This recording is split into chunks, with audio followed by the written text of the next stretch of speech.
Hi, I'm Dave Pitch here. Today I'll be doing a special ranking. We all learned this week that Hulk Hogan passed away, so I thought this would be an opportunity where I will rank my top 10 greatest wrestlers. Now, we've had hundreds of WWE wrestlers that have competed in the WWE, so this is my grounds of what I'm going to rank today's list on. So basically, competitors or WWE superstars, as they're called, are those that competed in only the WWE during 1983 when Vince MacMahon Jr. bought the company of his father, going all the way to 2002 when WWF, the World Wildlife Foundation, sued the World Wrestling Federation because of the same letters used in their organization, basically. So it's 1983 to 2002. So these are only WWE superstars that competed during this time. So people like the likes of Sting, he won't be appearing in this list because he featured mainly in the WCW during that time. Goldberg is another example. Goldberg mainly, even though he was wrestling between 1983 and 2002, he was only in the WCW during that time. So to meet my eligibility of my top 10 WWE superstar rankings, you would have had to wrestle in the WWE itself during 1983 to 2002. So yes, all you kids out there, John Cena technically could make the list. Randy Orton technically will make the list because they did compete, were on the WWE list in 2002, but I'm going to break all your hearts. You won't be seeing John Cena on this list. Spoiler alert. My ranking is based on a few things. So the wrestling talent itself of those WWE superstars, the wrestlers' mic promo skills and how much they impacted the audience, the influence that they had on the company, the wrestler's character or gimmick, and lastly, their successes and achievements that they got during the WWE era that they featured in. Now, we all know this is scripted, the WWE results, but the audience or the crowd always influence the WWE on who their top star should be. So let's go through the list. This is a very hard list to do. I'm going to put a special mentions out there. Ric Flair, he won't be making this list. Even though Ric Flair did compete in the WWE between 1983 and 2002, he was only really in the WWE at his height or his peak in 1991/1992. So he just didn't appear too much in the WWE for me to make the list. So unfortunately, Flair won't be making the list. Another special mention is Triple H. Triple H also is an honorable mention. He just misses out the list. It'll be my top 15. But I've just got some other WWE superstars who I think were greater in their impact than Triple H was. As much as Triple H was a great heel in the late 90s, if you look at the rest of my wrestlers, I just think overall they are in my top 10. So these are my top 10 greatest WWE superstars from 1983 to 2002. The best there is, the best there was, and the best there ever will be. Looking at, firstly, number 10.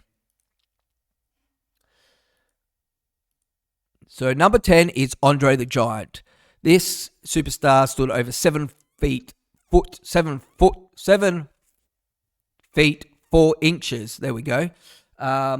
Absolute impact in the early to mid to late 80s. A former WWE champion, only really lasted for a couple of minutes, but still go back, watch some. He was a monster. He was a machine. So Andre the Giant is my number 10. He also featured in a few WrestleManias as well. Number 9, I've got Mick Foley. As you can see here, I've got the three faces of Mick Foley. We've got Mankind, Dude Love, and Cactus Jack. Hardcore legend, great WWE matches from Mankind. Just gave it everything. There's iconic one, the Hell in a Cell against The Undertaker in 1997, I believe that was. It was actually the Bad Blood pay-per-view in 1997, but great hardcore legend Now, we all know that in 1998, Mankind, Do Love, and Cactus Jack, all three of them featured in the 1998 Royal Rumble. Go figure. Go watch that match. Actually, it's a great Royal Rumble. All right, number 8. Macho Man Randy Savage. The cream of the crop. Mid-80s to late 80s. One of the top 3 superstars, I think, during the mid to late 80s. Probably even top 2. Had great matches. One of them is one of the WrestleManias in 1992 when he versed Ric Flair at WrestleMania. A great match. He also had a great match against Ricky Steamboat. I think that was WrestleMania 3 on top of my head. But great character. What a great character. Mic skills, wrestling, great feuds with Hogan, the Mega Powers. So Macho Man is my number 8. Number 7, I might get a bit of backlash on this. Well, it's the Olympic gold medalist, Kurt Angle. Kurt Angle featured as an amateur wrestling before joining professional wrestling. Won the 1996 gold medal in wrestling. Kurt only entered the WWE in the late 90s. So maybe the last, I think it was 99, 2000, 2001, 2002, the last 4 years of this era that I'm looking at. I've got to put Kurt Angle. He was a fantastic wrestler. For someone that had no acting skills, who wrestled amateur wrestling, came in, and what a great personality he brought. Really impacted the crowd. Fantastic wrestler, great mic skills, fantastic face, fantastic heel. Kurt Angle, number 7. Number 6, the dead man himself, The Undertaker. Undertaker wrestled, first debuted, I think in 1990 he first debuted. Won his first WWE Championship in 1991 against Hulk Hogan at Survivor Series. So only in the company for 1 year and he already won the World Championship. He also won another WWE Championship in the mid-90s, 97 at WrestleMania 13. He also won the WWE Undisputed Championship in 2002. So over his 30-year career in the WWE, he had a lot of success, especially in this era that I'm looking at, 1983 to 2002. Of course, we all know Undertaker's most iconic legacy is his Undisputed WrestleMania runs that he had, 21 and 2, I believe it was, all up. But during the 90s, he was undefeated at WrestleMania. Never lost a match at WrestleMania during this era. Fantastic wrestler. A bigger body wrestler, but I can't put him in my top 5. So let's go into my top 5 now. Number 5, I've got the Heartbreak Kid, Shawn Michaels. Probably one of the best, or not even the best, in-ring performer. Ric Flair, who's been wrestling for over, 40 years, 50 years, has actually put Shawn Michaels as his number 1 wrestler of all time. Shawn Michaels entered the WWE quite young, started as the Midnight Rockers as a tag team partner with Marty Jannetty, then became a solo competitor in the early 90s.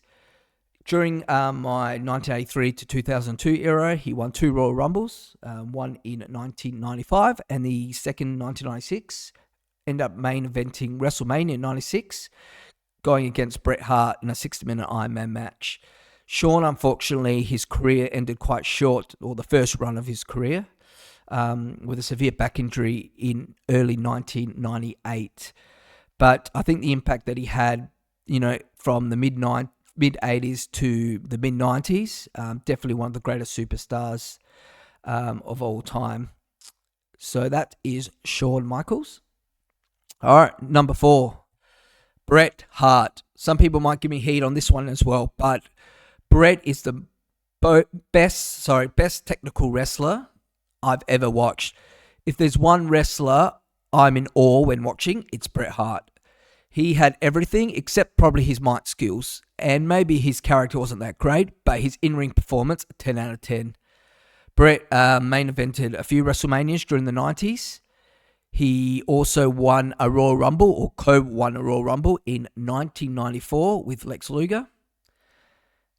won 5 WWE World Championships during his time in the WWE before selling out to join WCW in 1997, the famous Montreal Screwjob that was. But I think during that time, that mid-80s to that mid-90s, Bret was one of the top 3 superstars during that time. All right, now we're looking at the top 3. Number 3, I've got Dwayne "The Rock" Johnson. Rock entered the WWE quite later compared to some others I've already put on this list. He started wrestling in 1996, I believe. Maybe Survivor Series 96 was his debut match. But he just took the show from there. Like, we looked at him 2-3 years later after his debut, and he was main eventing WrestleMania. He was quite young, late 20s, when he won his WWE Championship. And had the greatest, probably one of the greatest feuds in the 90s during the Attitude Era with Stone Cold Steve Austin.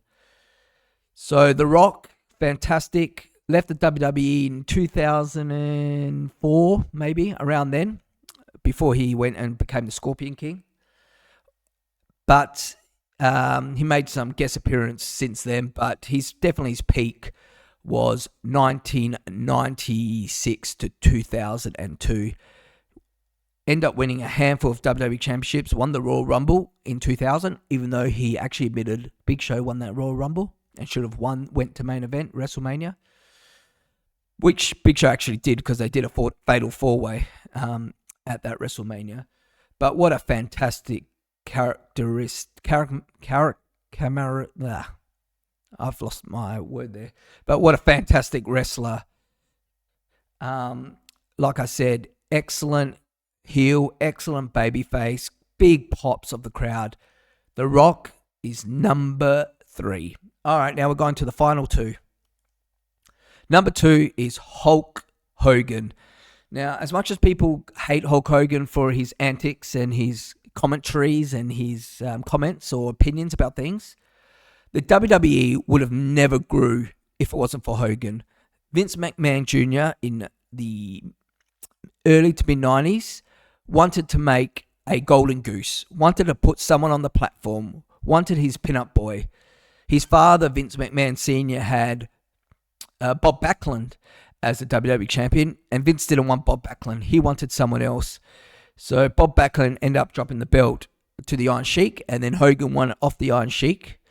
A couple of years later, in 1983, I think he won his first championship. But from there, WrestleMania was born in 1985, and Hogan just brought the WWE on the map. If it wasn't for Hogan, who knows if the WWE would have been a success.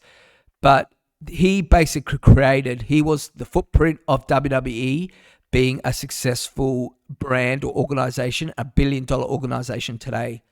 Not the greatest in-ring performer, but the way he drew the crowd, everyone in the crowd went bananas when his Hulk Hogan music hit.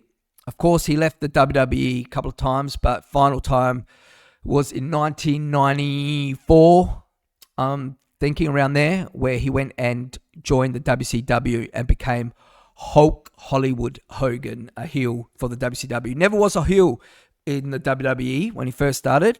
He wanted to be a heel. Vince didn't want him to be a heel. So when he went to WCW, he became a heel and probably the greatest heel in the WCW.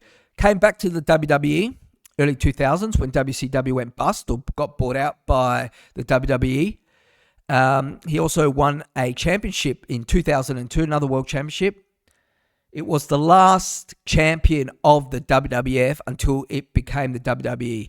So think about that. You know, when Vince bought the company, 1983, Hogan became the first WWF champion. And when the WWF changed its name to the WWE, he was the last WWF champion. Full circle right there. Also won 2 Royal Rumbles, 1990 and 91. But real impactful, fantastic. He's got to be number 2. All right, and number 1, who I think is the greatest WWE superstar between 1983 and 2002. I'm actually going to say he's not only that, but he's the greatest WWE superstar of all time. And that is the one and only Vincent Kennedy McMahon Jr. I'm joking. It's Stone Cold Steve Austin. Austin, I can't believe this guy literally, as much as he was only in the WWE for a handful of years, he was the most impactful lifesaver of the WWE. If it wasn't for Stone Cold Steve Austin coming over from the WCW, or actually got fired from the WCW, then went to ECW for a bit, came over to the WWF at the time, in probably 95, 96, around there. Won the Royal Rumble in 1997, won it again in 1998, should have won it in 1999, but and then of course won a third one, the only WWE superstar to win 3 Royal Rumbles in 2001. Main evented a few WrestleManias, the most iconic ones, of course, against The Rock, 3 times against The Rock, 1 time against Bret Hart, 1 time against Shawn Michaels. So you got to think about it. He had a great character, really great mic skills, just a SOB he was in the ring. I'm telling you right now, if it wasn't for Steve Austin, the WWE would have sunk in the ground and WCW would have won the Monday Night Wars. You think about it, in the mid-90s, Diesel left, Razor Ramon left, Bret Hart left, Shawn Michaels did a big injury, Macho Man left, Hogan left, Lex Luger left. They're all jumping to WCW or getting long-term injuries. But Steve Austin stood strong. Steve Austin said, you fired me back in the early 90s. You didn't want me then. You're not going to have me now. And Vince McMahon came in and just elevated Austin with their feud and also the feud with The Rock, saving the WWE. He's got to be everyone's number one. So there we go. That is my top 10 WWE superstars from 1983 to 2002, which I think was the greatest era of the WWE.